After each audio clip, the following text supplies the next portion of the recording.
And in the end, it was just no. Born Nancy Jane Culp on August 28, 1921, in Harrisburg, Pennsylvania. She grew up with a love of words, intellect, and expression, qualities that would shape both her career and her character. Her family later settled in Miami, where she attended Florida State College for Women, now Florida State University, earning degrees in English and French before completing a master's at the University of Miami. Highly educated, confident, and articulate, Nancy stood apart from the average actress of her time. Her deep voice and composed demeanor reflected not only her intellect, but the quiet determination that would define her life. During World War II, Culp paused her studies to serve in the U.S. Naval Reserve's WAVES program, achieving the rank of lieutenant junior grade, a rare distinction for women in that era. From scholar to screen star. After the war, Nancy transitioned from public relations work at a studio to acting, and quickly found her calling.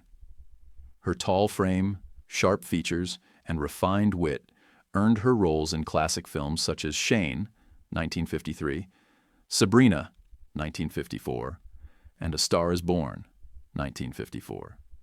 But it was television that made her a household name. Cast as the loyal and ever-efficient Miss Jane Hathaway on the Beverly Hillbillies, 1962 to 1971, Culp became beloved for her intelligent humor, subtle charm, and impeccable comedic timing. Her portrayal earned her an Emmy nomination in 1967 and the admiration of millions.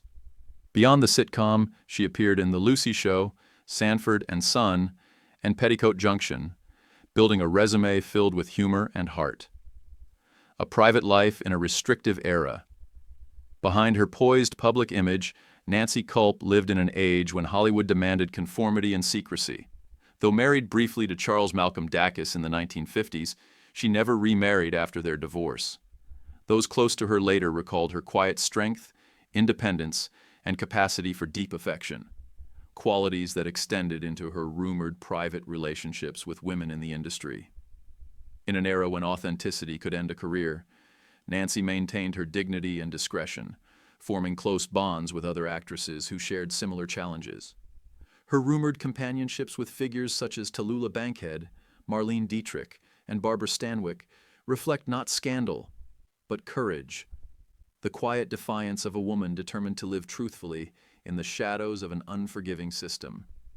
Her life reminds us that resilience often comes in silence. Beyond Hollywood, a life of service and grace. In the 1980s, Nancy turned from entertainment to public service, running for Congress in Pennsylvania in 1984.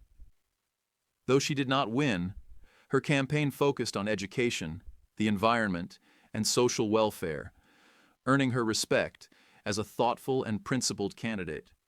Later, she retired to Palm Springs, devoting her time to charitable work with the Humane Society, local theater, and advocacy for people with disabilities. Her compassion and dedication made her a pillar of her community, legacy of grace and courage. Nancy Culp passed away on February 3, 1991, at the age of 69. Though her final years were marked by illness, her grace and humor never faded. She rests in her native Pennsylvania, a fitting homecoming for a woman whose strength, intellect, and kindness left an enduring mark on Hollywood and beyond. Her life, both public and private, stands as a testament to quiet courage and authenticity in an age that rarely allowed it. If you believe in stories of resilience, integrity, and timeless grace, share this story and remember Nancy Culp, a woman who lived with dignity, intelligence, and a heart that knew its truth.